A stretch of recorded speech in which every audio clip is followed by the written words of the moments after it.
Thanks everyone for making it for this session. My name is Praveen. I'm one of the founders of Factors.ai, and I take care of the core product, customer success, and marketing functions at Factors.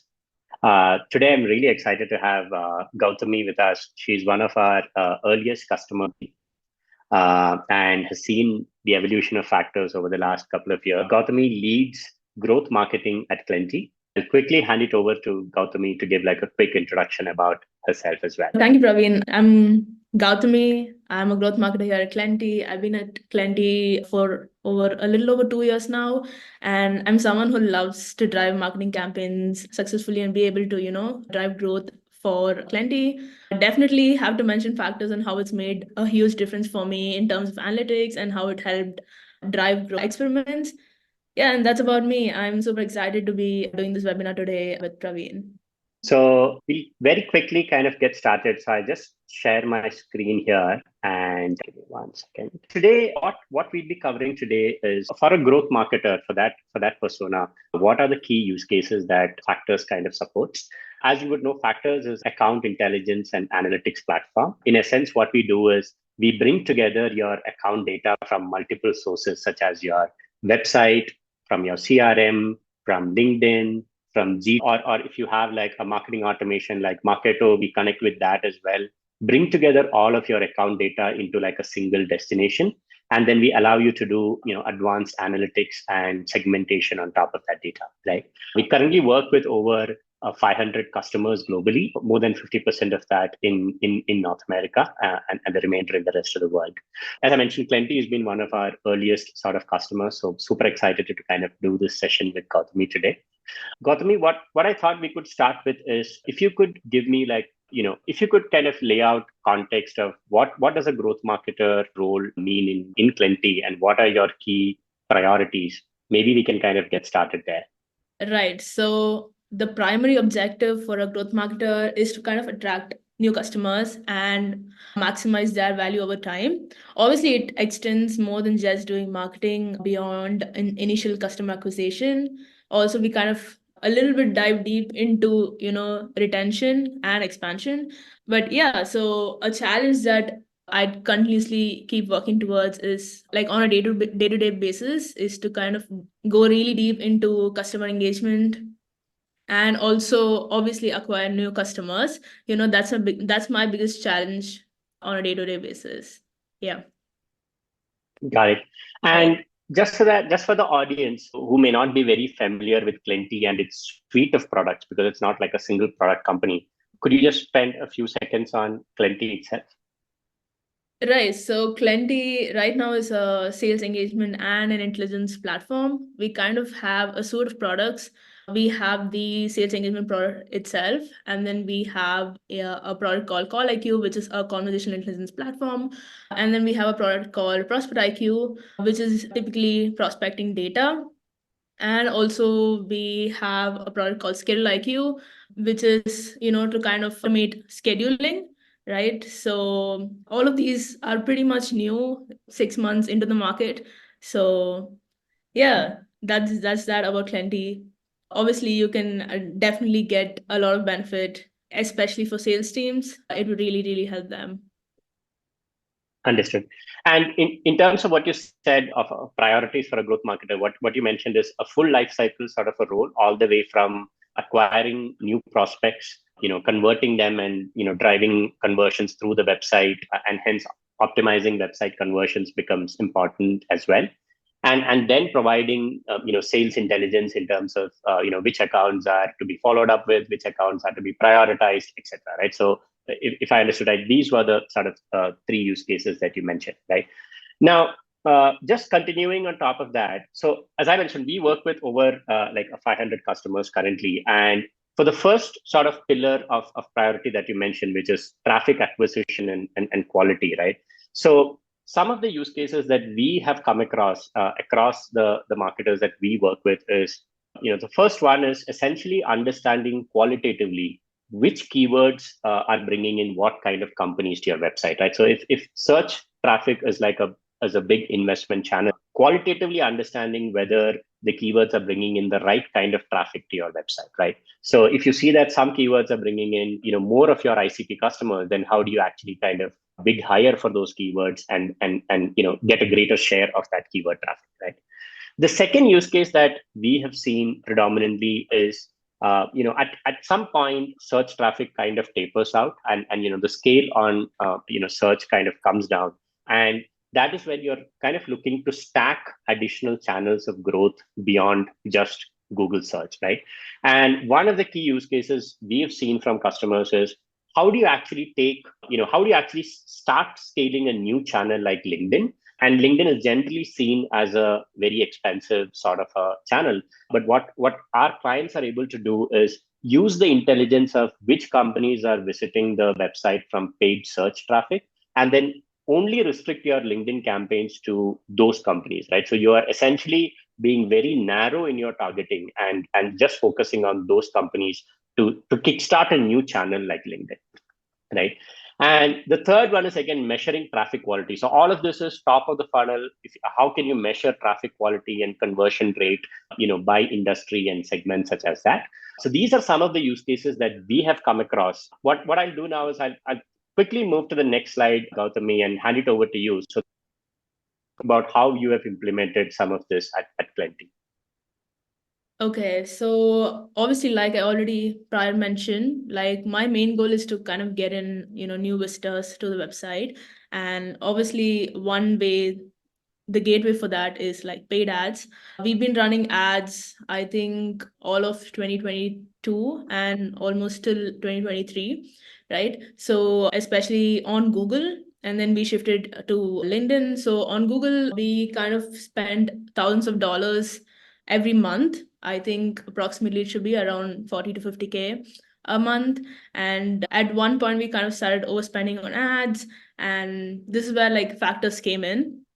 Factors kind of helped us, identify new accounts from our ads landing pages, especially accounts that didn't convert, and they were capturing accounts that didn't convert, obviously. And it identified accounts for us. And then we kind of used those accounts to upload the company list and filter them based on demographics and job function, right? And obviously, this is typically our ICP. Our ICPs are around like the sales managers, VP sales, etc., etc. And so yeah, once that's done, we kind of run custom ads for those target accounts. So we could kind of get better ROI for people, especially since we're running on such a huge budget, we kind of want to see better ROI. So we kind of use the same accounts to run ads on LinkedIn. Yeah, and obviously we also go ahead optimizing these ads to improve conversions in terms of ad copy, design, budgets, deep diving more into target personas and all of that.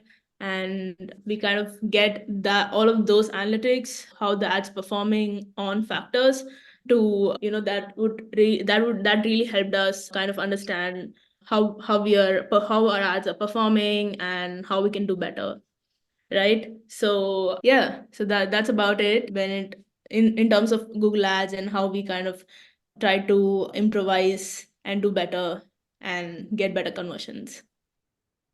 Got it. So just to summarize, what you're saying is you're roughly spending around $50,000 on search. So search was the predominant channel for you, and what you are able to do is essentially stand up a new channel for driving growth, which was LinkedIn. And rather than starting from scratch, what you are able to do is use LinkedIn to drive more ROI from your search investment by looking at the accounts which are coming to your paid search landing pages, engaging with those pages, but did not kind of go ahead and submit a form. How do you actually then kind of push those audiences into LinkedIn, target multiple stakeholders in those companies, because there is definitely some sign of interest from that company, right? So how do you actually target the entire buying group, sales managers and VPs of sales in your case, so that you can kind of bring them back into your sort of website and engage them, right? So this is one playbook that we've seen to be very successful for a whole lot of our customers, especially once you hit that limiting point of search not scaling beyond a certain level. Moving on, and Gautami, over to you on in terms of website conversions, because I believe this was again the longest, or the use case that we worked on together for the longest time. Right. So talking about website conversions, I used to run a minimum of 3 to 4 experiments every month, regardless of what other priorities I had. These experiments kind of helped us improve website conversions, right? So one such experiment, if I would like kind of like show an example, was when we wanted to improve sign up and demo completions. So I think I kind of can share my screen, Praveen, over here. Sure. Yeah, definitely. Is it visible? Yeah, the prospect IQ page. Yep.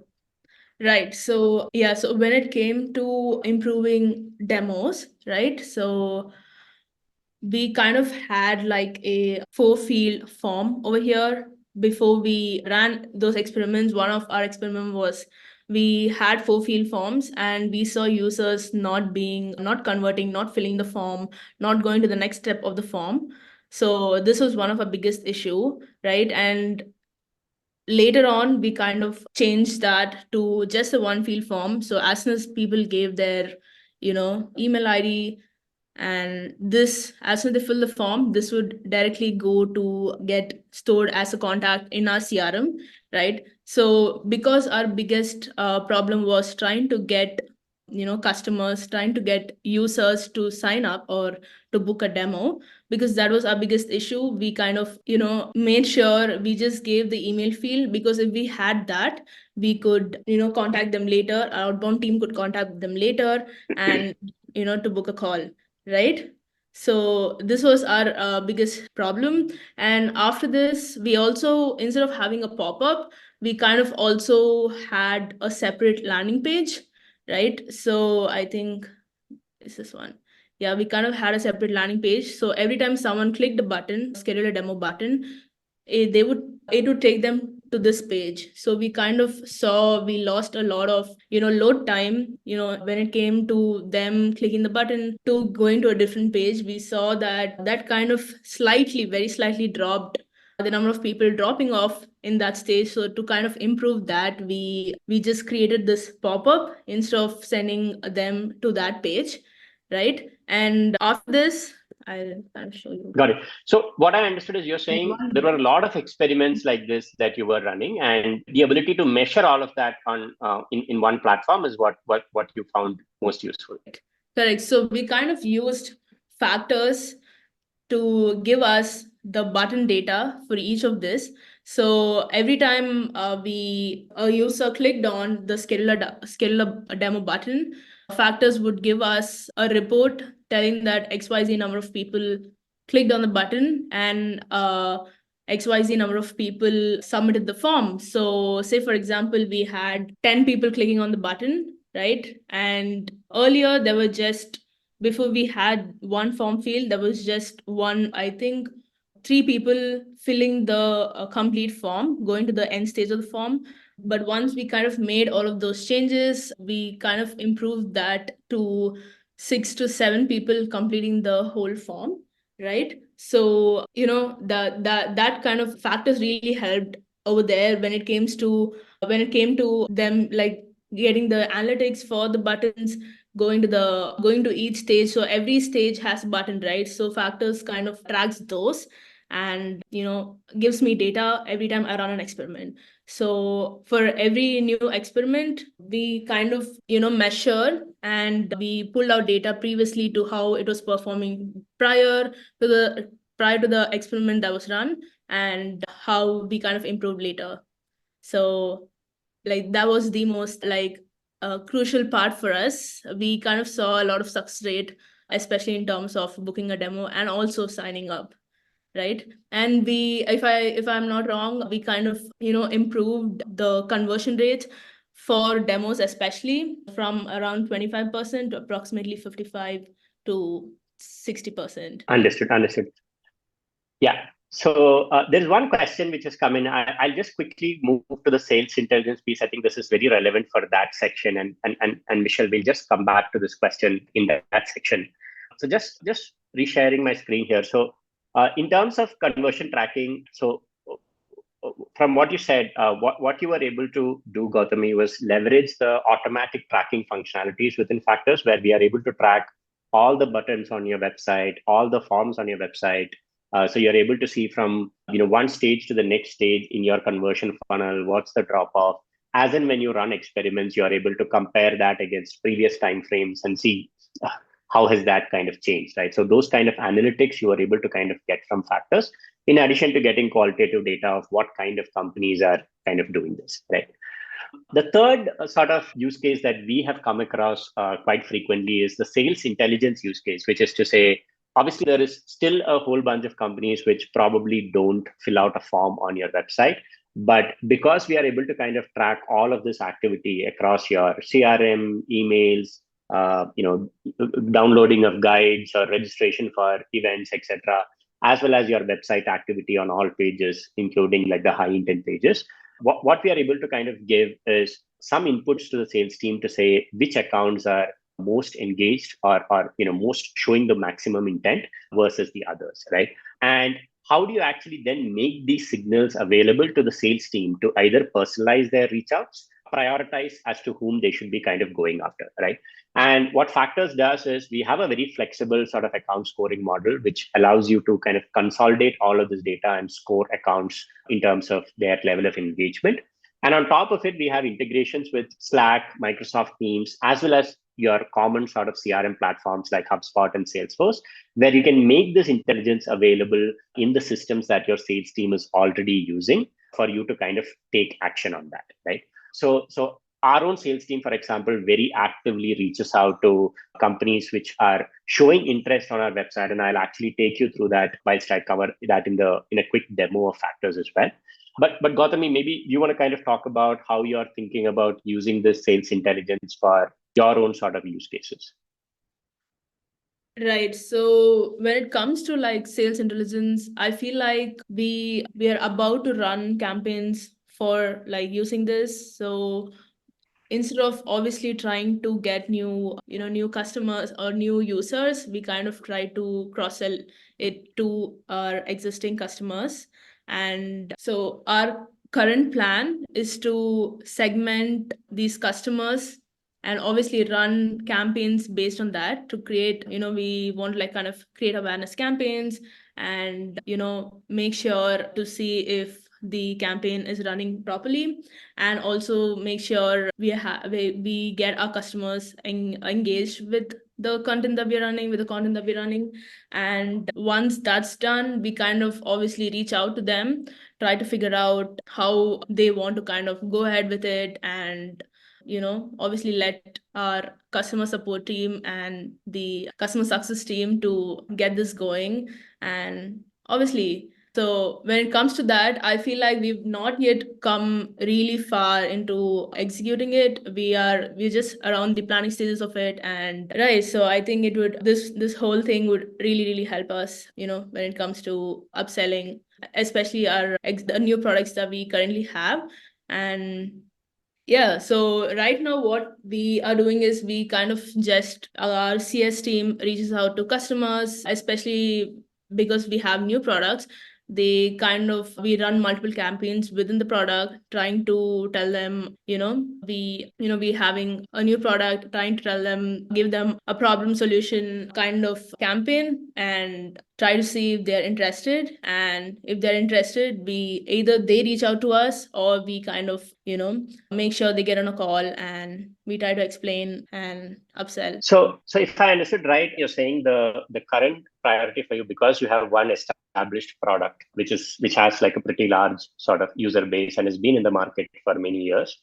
Even from a sales intelligence perspective, your key priority is to kind of upsell and cross sell to the existing customer base the new products that you have. So when you see that the existing users from the existing sort of accounts are actually showing interest in your scheduling solution or in your conversation intelligence solution, that would be like a good time for your CS person to kind of reach out to them and talk to them about the differences and the unique capabilities that Plenty brings to the table on these sort of new features that you have or new product modules that you have as well.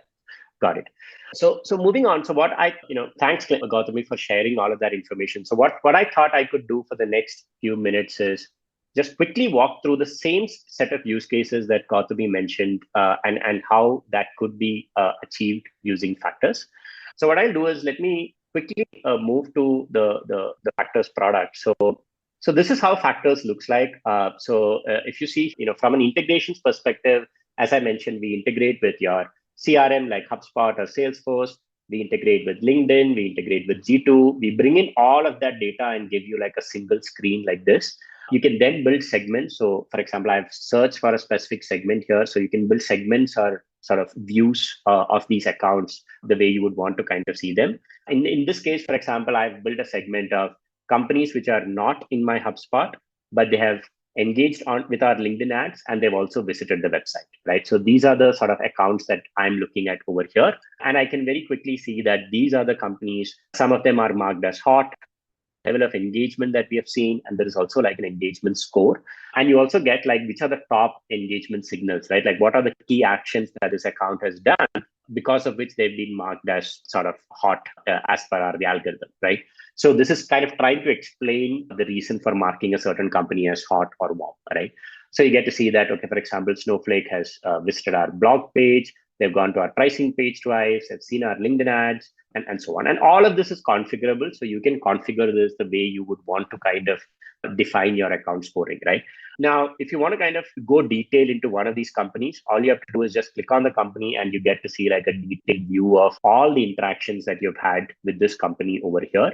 We have multiple views of this data based on how you would prefer to see it. Another view that you can see in Factors is what we call like a bird view over here, where again, you can see for Snowflake that, we've shown them ads in June 2023. Then, because they were not entirely in our ICP currently, so we stopped showing them ads in our ad campaigns, but we can see that they've repeatedly visited our website.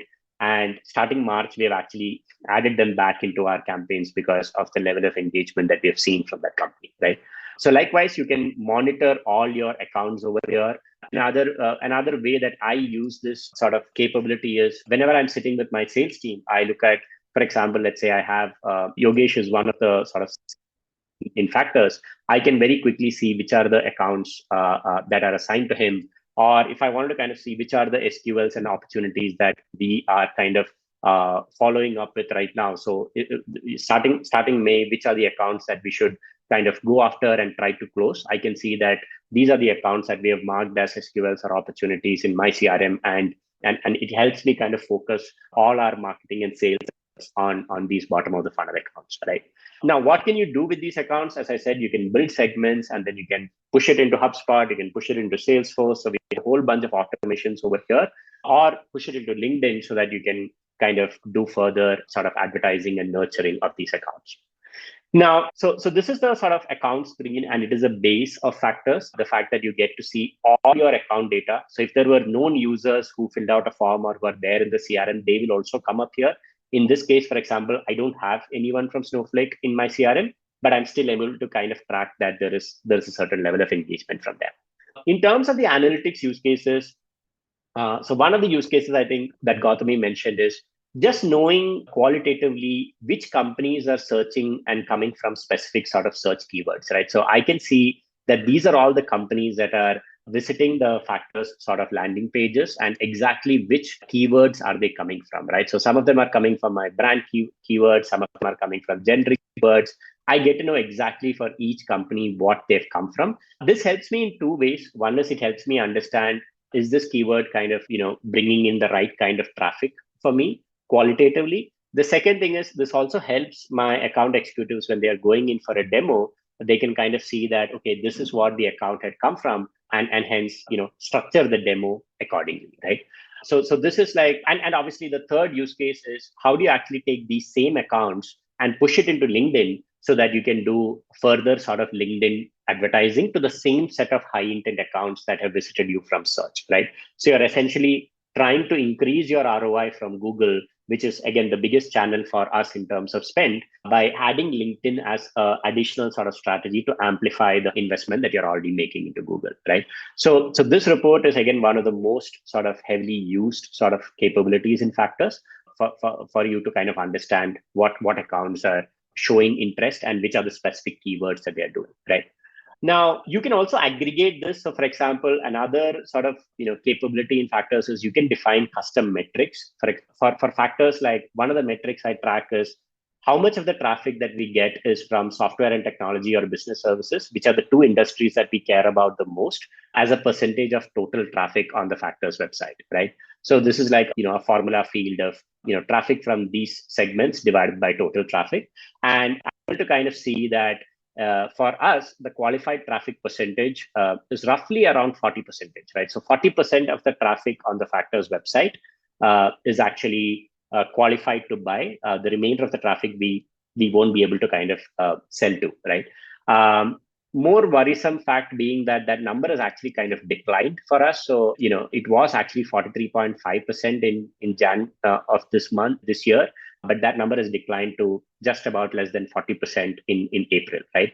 I have a certain idea because we've kind of broadened our sort of content strategy. So I can understand that some of that content probably has kind of brought in traffic, which is not in our ICP. But this is something that the content marketing team at Factors really tracks to ensure that we are not going off track, right? And we are kind of still bringing in traffic which meets our ICP criteria. In terms of conversion optimization, so what Factors also does is it has a very neat functionality around funnel analysis. So you can do funnels both at an account level and user level. So some of the solutions, like for example, Google Analytics is only able to kind of do user level funnels. What I mean by that is track how many users have done step one and how many of them have done step two. Now, the problem with user level funnels is that what you really want to kind of track is accounts, right? So with Factors, you can do both. You can look at account level funnel analysis. And in this case, I've built a report of saying how many accounts went to my homepage and then how many of them went to the page, which shows some level of interest from them in terms of checking out our pricing. Looking this down by industry, so I can see that overall, if 100 users go to 100 accounts go to my homepage, around 26.4% of them make their way to the pricing page. But more interestingly, when I break it down by industry, I see that for software and technology, that number is close to 32.8%. And for business services, that number is close to 30%, right? And only two segments that we really kind of care about. So we are doing better than average for these two segments. And for all the other segments, which are not very relevant for us, we have very few customers in these segments. Obviously, our website is kind of underperforming, right? So when we are looking at conversion optimization, conversion analysis, what should we change? What we are able to do is not look at the entire and try to make decisions, but we are able to kind of slice and dice it down to say, let's look at the industries that we really care about and only focus on, how is the conversion performance for those industries. On the average, for example, software and technology actually takes longer to kind of move down the funnel for us as compared to kind of business services, which kind of happens faster, right? So these are the kind of capabilities that you can do in Factors. In addition, because we have your entire sort of CRM data, what you're also able to do is you can essentially build fun reports like, how many companies have seen ads on LinkedIn, how many of them then later, went to the website. So let's say visited the website, how many of them actually filled out a form on the website, and then how many deals were created from this, right? So all of this data kind of typically resides in different systems. So your LinkedIn data resides in LinkedIn, website data is in, let's say, Google Apps, data is also very hard to kind of build like a single. In Factors, this is as simple as just building out a report like this. And you would get like a waterfall chart showing that, you showed ads to 9,236 companies in the last quarter on LinkedIn. You're able to get around 12.2% of them back to the website. So that's a very interesting thing. However, people take a lot of time from your LinkedIn campaigns, right? So roughly it took them 19 days and 5 hours to come back, right? However, interestingly, we've got like almost 198 form submissions, and we only have 2 forms on the website, a sign up or a book a demo. So, LinkedIn influenced around 200 sort of signups or demos for Factors, and we've created 37 deals from that in HubSpot, right?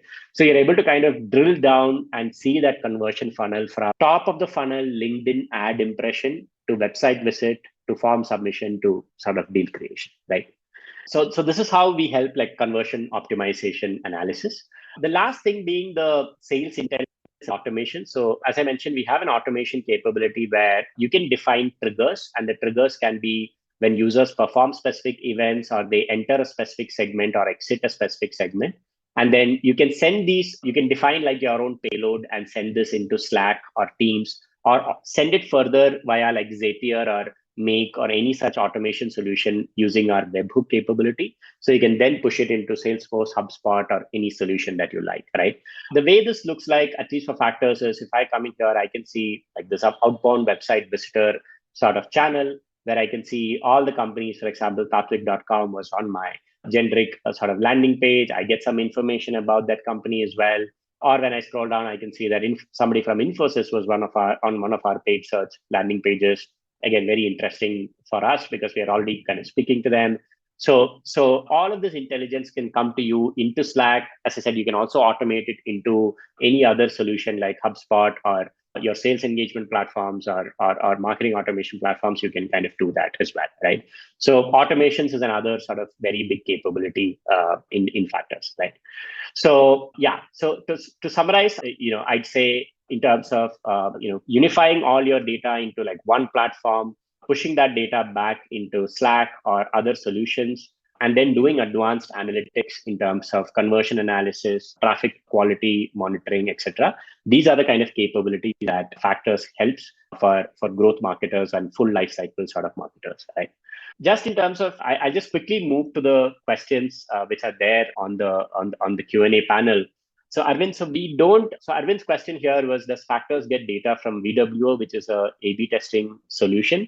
So Arvind, currently we do not have an integration with VWO, so we cannot get, let's say for example, experiment data from VWO into Factors, but you're able to conversion optimization or monitoring is kind of see before and after or compare two different flows and understand how the conversion.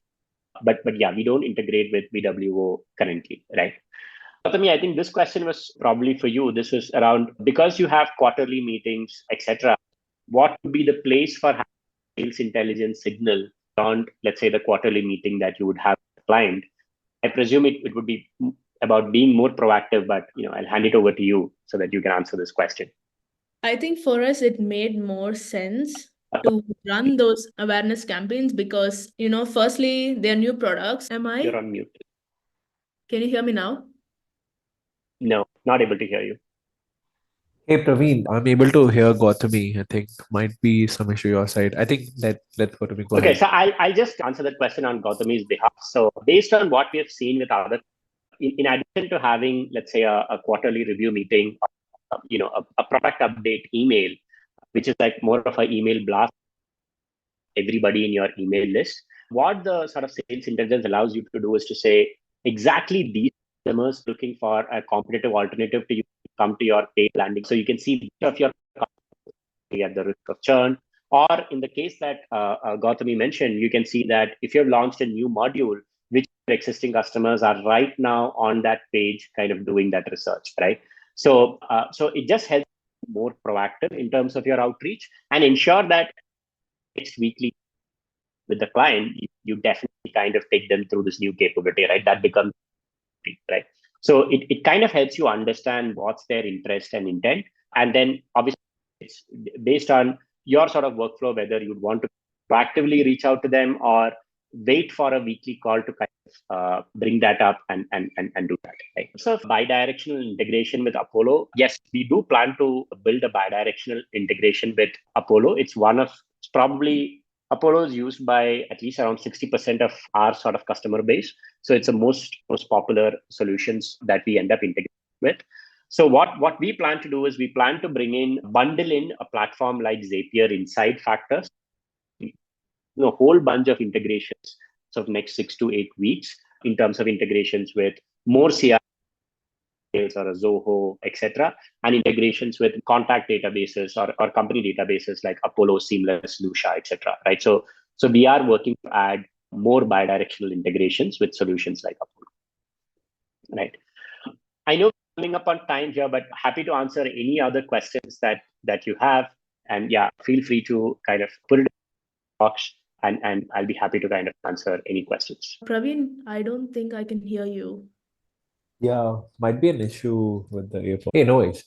So yeah, thank you for joining us, folks. This was a great session with Praveen and Gautami. We will send over the session recording later alongside the slides. If you have any questions, feel free to email me or just email us at solution@factors.ai and we'll be happy to answer those. And in case if you want to do some of these playbooks that we showed, just reach out to your CSM and we'll be happy to run you through how you can set this up for yourself. Again, thank you for joining. Have a great day. Bye bye. Thank you, Gautam. Thank you for me. Thank you.